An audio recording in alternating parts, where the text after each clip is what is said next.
What's going on, y'all? Welcome back to another reaction to a night of college basketball. Not a ton of games to reference. It was a great night overall, but some of them I'm going to kind of wait to talk about those teams a little bit until Feast Week, and we get to see a little bit more about those teams. But there is one game that I came into tonight really, really excited for, where it was, in my opinion, the two National Player of the Year favorites going head-to-head between J.T. Toppin and Braden Smith. And obviously they don't play the same position, so they're not going to guard each other or anything. But one definitely comes out on top in a game where his team throttles the other. 86-56. Bahamar championship game. Purdue destroys Texas Tech by 30. Nothing like ballroom hoops. Every single year, it's just always the best thing. And then you get to see it in the summertime a little bit too, but it's just always awesome. And this was essentially, I think on the broadcast they called it Mackey South. So I would definitely agree with that. I mean, if you saw the turnout of that crowd, it was exceptional. Purdue, the story that you can kind of point to one part of the game. So I'll talk about kind of the teams in the grand picture of it outside of this. But there was a Purdue run with about 5 minutes-ish left in the first. They just go on a crazy run. But that run really starts at 9:28, tied at 20. Purdue finished the half on a 29-6 run. I think from that 5-ish minute mark, I think they maybe ended on a 23-3 run. Christian Anderson hit a 3 late to put points on the board finally. This was the game where it all makes sense. This was a all systems success, and this is why people like myself are as high on this team as we are. Tonight was unbelievable, and tonight is exactly why Matt Painter builds his roster the way that he does. He brings back the core with C.J. Cox, Braden Smith, Fletcher Loyer, Trey Kaufman-Renn. But what's he do? He gets Trey Kaufman-Renn back to the spot where he is very, very familiar with and where he can, frankly, dominate the entire country at that 4 spot. And he does that by bringing in Oscar Clough, who, welcome to Purdue basketball. Welcome to Boiler Ball, man. 15-15 tonight, and he truly dominated. And not so much in the first half, but in the second half, he made that National Player of the Year favorite or second favorite, whatever you want to call him before this game. He made him look like he should not even be on All-American teams. J.T. Toppin was dominated in the second half, and they really took him out of the game for the most part. J.T. Toppin's still going to get his. He's an exceptional player, but he only has 15 and 8 in a season where, what's he averaging right now? Let me check. He's averaging almost 24 points, 11 rebounds, 3 assists, and shooting 55% from the field. 6 for 13. Early in the game, they were forcing him. I think the first 2 shots for Texas Tech might have been J.T. Toppin threes. So, this game was close early, I would say. Thank you to Donovan Atwell, who starts out 3 for 3 from 3, just chucking, and then misses 6 straight, and it was kind of desperation heaves from that point on. Purdue shut down, like I mentioned, shut down J.T. Toppin, but also shut down Christian Anderson, who has been, to this point in the year, a guy that's going to be argued for first, second team All-American. He has 13 points, 2 rebounds, and 1 assist, and they turned him over 3 times. They completely took these guys out of the game. And even in a game where Trey Kaufman-Renn gets in a little bit of foul trouble, that's okay because Daniel Jacobson checks in and does his thing. And he plays really well and plays, as good as you would need him to off the bench with 11 points, 8 rebounds. Like I said, all system success if you're a Purdue fan, I think. As a neutral fan, this is the terrifying part of Purdue where, yes, they go win at Alabama, and I did a review over that one, or recap that night. Yes, that's extremely impressive, but even in that game, you could see some flaws. You saw them take over a game schematically. This one they also did. At times they'd get Braden Smith into a position where you have defenders trying to make a business decision where they want to force him right and let him create and do whatever he wants to, or force him left, and it creates danger across the board for you. And he dominated in that way. And Omer Meyer, he continues to get better and better every single time I watch him. And obviously he's a freshman, so that's what it's going to be. But in 20 minutes tonight, he had 11 points. But the points that he had were exceptional. A sidestep three and a shot with Christian Anderson closing out extremely hard, at him, were his first 2 points in this one. He's amazing. And when he comes in as the second wind, that's where the Purdue depth really shows in a game where, like I said, it was close early, but never close again. And the way that Purdue plays, like in the Alabama game, they're able to slow it down and still have efficient offense. And this one, they can speed it up, and they do all this. So once they get the lead, they can slow it down, and it's just you're suffocated. Defensively, incredible night. And yeah, I mean the frustration was showing. JT Toppin had a few different plays, but the one that comes to mind was the one play where he's running through Jack Benter's chest and gets the tech, and he goes to the line and shoots a couple. So what a performance to win a championship. Like I said, I was looking forward to it big time, so disappointed in Purdue in that aspect because I didn't get a good game to come watch after I had some stuff to do. So 86-56 final. Matt Painter, you got to be excited about. I mean, seeing his post game, it's almost like this. Yeah, this is what we're supposed to do. And that's how he is. He's straight business. He's class. I love Matt Painter, but it's just awesome to see. And you get to see all the Purdue fans and everything that traveled very well celebrate. So that was awesome for Purdue. And I think if you're Texas Tech, not that I think you should just act like this game didn't happen, but in a way, you are playing in an MTE where you have back-to-back games and back-to-back days and all this stuff. So maybe you do end up kind of throwing it away, but at this point, to this point in the season where we're through 6 games, I'd maybe put them still third in the Big 12, I think, behind Houston and BYU and maybe Iowa State and Kansas, and certain teams have something to say about that. But Texas Tech, there's still a whole lot to play for, and obviously I don't need to say that on November 21st, but I think you can kind of get an overreaction when you're like, oh my gosh, we just got to be by 30 and we have no chance at this point. But now you're going to be okay. And I don't know what the rest of their non-conference schedule looks like necessarily.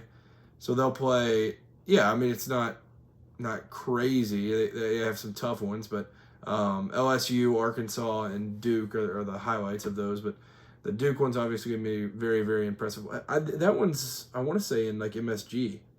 I think that one's an MSG. If I'm wrong, apologies, but I believe it's in the Garden. But like I said, you have a lot to play for. But I think if you're Purdue, this is. I don't know a ton of Purdue fans personally. I know a few, and I've talked to them a little bit. But if there was any glimpse of hesitancy or anything this is it. This is a neutral site game. In a game where you really controlled it start to finish, and it felt like early on, like I said, Donovan Atwell was sitting, heaves, and kind of had to hit some miracle threes to keep them in it. So, what a dominant outing! Incredible game all across the board for Purdue. You got to be excited with that one, and big time win. And I think I just saw. This is the 5th straight year that Purdue has won an MTE championship. So, championships matter. Obviously, you want to get the big one, but still, teams are going at it, and especially in these feast week windows, this is when teams are usually fully healthy and playing at their best. So, big win. Another game I want to mention, Wisconsin and BYU. This one, before I go any further, the court was absurd. The court was absolutely nuts. But outside of that, the basketball, at least for BYU, was beautiful. They essentially led this start to finish. I don't know if they ever trailed, honestly.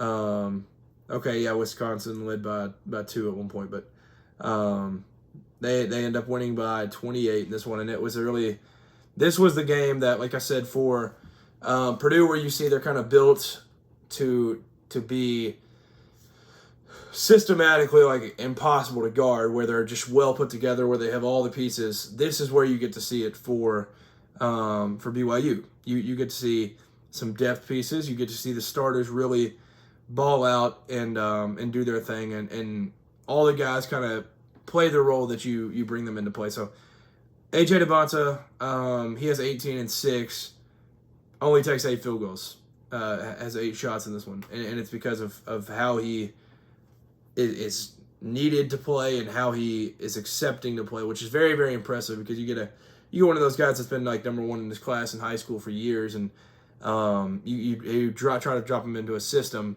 It doesn't usually work, but credit to AJ and credit to KY and that coaching staff. I mean, that's impressive to get him to come in and accept his role and play that. He had some foul trouble throughout the game where it was like, all right, man, like that was you don't need to do that. But overall, I mean, he played incredible. I didn't think Keba Keita was going to play. He plays 15 minutes, so welcome back. But he was good as always. But the other two, Richie Saunders, 26 points. Still that dude. The preseason Big 12 Player of the Year, still that dude. Richie Saunders is incredible. And then Rob Wright, 11 assists for this man. He had 7 rebounds and 11 assists and only 2 turnovers. This team, they had how many team assists did they end up with? 18 team assists. Like, that is, you're gonna win a whole lot of ball games when you're getting up to 18. I thought all the guys off the bench played pretty well. They ended up having 4 guys with 6 points off the bench. So if you're gonna have that production from kind of role players, I think you're gonna be feeling okay. But like, I think this one overall for BYU was the first game that, in my opinion, you really got to see start to finish what this team can be, and the reason that I picked them to be a Final Four team this year. They have that type of depth and that type of star power and that type of ceiling. So, yeah, they shot 41% from 3, and that's a testament to KY and his system and everything. So, yeah, I mean, what a night for this BYU team to kind of go back kind of home, go to Salt Lake City and play this game, coming off of the UConn game where they had it, lost it, had it, well, and then they come back towards the end and they lose that one. Coming off that UConn tight loss, basically at UConn, playing in Boston, but then you come back home and you play a solid Wisconsin team and you lead them start to finish, and you really have all your guys prove that they're here to stay and just have a great outing overall. So love what I saw from BYU. For Purdue and BYU, I had them both in my Final Four in the preseason, and this is exactly why. Like, these are the teams that we expected to see. And not that I was worried with BYU's performance against Villanova or anything, but like, it was a little like, all right, well, like, this isn't what I expected. But now you're already getting it, and you're getting it well before the big part of the season starts. Louisville and Cincinnati. Louisville wins 74-64. The old Metro Conference, which I've heard about from my grandpa, so I'm sorry if you are listening and you lived through that, because I'm on the younger side of things, so I never really knew what that was, but an old Metro rivalry and Big East rivalry from when I was a kid. Louisville and Cincinnati, it's the keg of nails in football, and in basketball, it was always a great rivalry between some of the best coaches in the game, where it was like Mick Cronin and Rick Pitino, and there's been a lot of guys on both sides, and with how close these like, I live very close to both these cities, and seeing how close these are, it was very, very cool to see this rivalry kind of get renewed. But Louisville comes out on top in a game that was certainly not easy for the 6th ranked team in the land. Cincinnati at times was leading this game, and they let it early and led it early in the second half, but Louisville continued to kind of pull away, and do just enough to get out with a win in this one. Now, I talked about Purdue in this one, and I think Purdue probably has the best backcourt in college basketball, but if there's one you want to argue with, it is Louisville. Between Mikal Brown, Isaac McNeely, Ryan Conwell. That just trio, and really the duo of Mikal Brown and Ryan Conwell is exceptional. Mikal Brown, it did not play good tonight overall. If you watch the game, play eye test with it, he didn't have a great game. Finishes with 22 points, 5 rebounds, 6 assists. Turned it over a little much, but he also has a lot of freshman tendencies late, and you could kind of see that in this one where you're like, oh my gosh, like, what's he doing? Like, you want to be able to seal these games, clinch them, get good looks, all that stuff, and there towards the end, he's kind of doing his own thing. And so you kind of want to get that out of it, where in a close game, where it's even closer than this one was, you want to make sure you get those out. But Ryan Conwell, he is the guy. 25 points. He hits 5 threes, 5 for 10 from 3, and 5 boards. He's exceptional. Ryan Conwell, he's been this dude for a while now, and he's now going to this level and doing it. And I think, for Louisville, they ended up winning the rebound battle, but I guess maybe based on the timing of it, I was like, dang, dude, like Cincinnati's continuing to get boards, but Cincinnati threw some different things at them, and they'd go 1-3-1, they'd use their length and stuff, and Cincinnati threw a lot of different looks at them, and so that makes it very, very impressive from like my perspective to see Louisville go and win this game, which was technically kind of a road game. It was at Heritage Bank in Cincinnati, so not at their actual home arena, but it was in the city. But it was, it felt like a Louisville home game. Like, if you listen to that crowd and listen to the pop and everything, it felt like a Louisville home game, but Louisville travels, pretty good fan base. So, they traveled well and brought a good outing for them. Sananda Frew continues to be, I think I saw John Rothstein say he continues to be the X factor. The kid from Germany, he proved it against Kentucky. He goes out there, 11 points, 4 rebounds, and if he can kind of just be serviceable, I think that's going to be very, very good for Louisville. So, and then if they can have Ali Khalifa played pretty bad tonight, played pretty poor, but he's also going to have games where he's going to end up with dang near a triple-double, and I think that's definitely on the table because of his passing, what he'll be able to do on the glass against certain teams. I think it's going to be awesome. But big shout out to Wes Miller, man. He had his Cincinnati Bearcats rolling tonight. I would say I was premature on my Wes Miller take, where it has taken him a little bit everywhere. I don't know how fast I could get this pulled up, but I was going to pull up like all of his different stops. But he goes places and kind of turns it around. Okay, yeah, UNC Greensboro. He goes like 500. Then he's below 500, getting closer. Then he goes in year, 6, goes 25-10. So it takes him a little bit. He gets to Cincinnati, and he had a good year in 23-24. Not so great last year, but now they're sitting at 4-1 and almost 5-1 after that game. So he just continues to do his thing and switch programs over and get them rolling. So I was premature. Like, I had a very, very bold take last season, which obviously didn't end up happening because they didn't make the tournament. I said Cincinnati Final Four. Obviously, that was bold, but I like Wes Miller. I like him as a coach. So maybe I was premature. I don't think they're going to make the Final Four this year, but they're sitting at 4-1. And who else do they have in their non-con? I think the Dayton win is going to age very well, that they already have under their belt. They still have Xavier, so the crosstown rivalry. They still play Georgia and Clemson before they get into Big 12 play. So they're going to have opportunities to beat some pretty solid teams. And this is a team that I think by the time they get into the conference play, there's a chance that they're honestly ranked. So Cincinnati Bearcats, it's a good outing. No such thing as a moral victory, but I think if you try to find that, you can carve out a world where you can see that. Lastly, I want to mention this, and this is kind of a two-part. This is kind of not really a segment, but I'll just say analytic-driven decision-making late.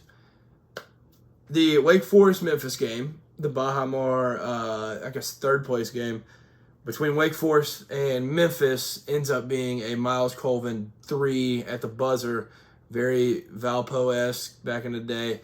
I think it was 69-68 final. But Doug McDaniel goes to the line, tied, hits the first free throw, and then makes the second free throw when he probably should have missed. But he makes it, gives them time to set up a play. They set up the play. Miles Colvin hits 3. They win by 1. Same thing happens later on in the night. Nebraska playing Kansas State. Hoiberg, what's his name, goes to the line. Let me get his first name. I kept seeing on the broadcast that it was Hoiberg's son, but I need to get his first name because it was, obviously he was part of it that made the bright decision to miss that. It was Sam Hoiberg. So he goes to the line. He makes the first. He goes to the line tied, makes the first free throw to make it 86-85. Purposely misses the next one that forces Kansas State into a scenario where they can't really do anything, and it increases your winning percentage to like 99.1 at that point. Instead, with the Memphis situation, which now they're 1-4, which I don't think people really understand, their worst start since 1996 through 5 games. But that's 2 completely different scenarios. But one team actually did the analytic-driven, like what you should do, and that ends up working, and they win that game. So, big win for Nebraska. I don't know. They're still 6-0, so that's the Hall of Fame Classic Championship. Kansas State showed out. PJ Haggerty still continues to. What is he averaging right now? Because he had 27, 6, and 7 in this one. He's averaging 28 points. Like, he is balling. But big win. Both these teams, I think, are going to be exciting as they go forward. And I think it's going to be 2 teams that in their respective conference will probably shake some things up and make some things interesting. So that's probably it for tonight. Georgia, their win was exciting against Xavier. I'm trying to think. Virginia, big win. Trying to make sure I didn't miss any. I guess that's it. Yeah, Virginia beat Northwestern, but that's probably it. I don't really want to do a deep dive. Like I said, I'll probably do some more deep dives as I do reactions and stuff to the full feast week next week, but we're very, very close to it. So big win for Purdue, big win for BYU, big win for Louisville, and then some other big wins sprinkled in across the country. So thank you for tuning in. I'll be back very, very soon. These are kind of random. Like I said, I've said this in 1 or 2 of them. I just kind of do it when it feels right. Like when I'm supposed to react to something, I'll just get on here, film a video, and film a podcast and stuff, and I'll react to it. So if you haven't yet, like, comment, subscribe, all the good stuff. It's very much appreciated. And I'll be back soon. Peace.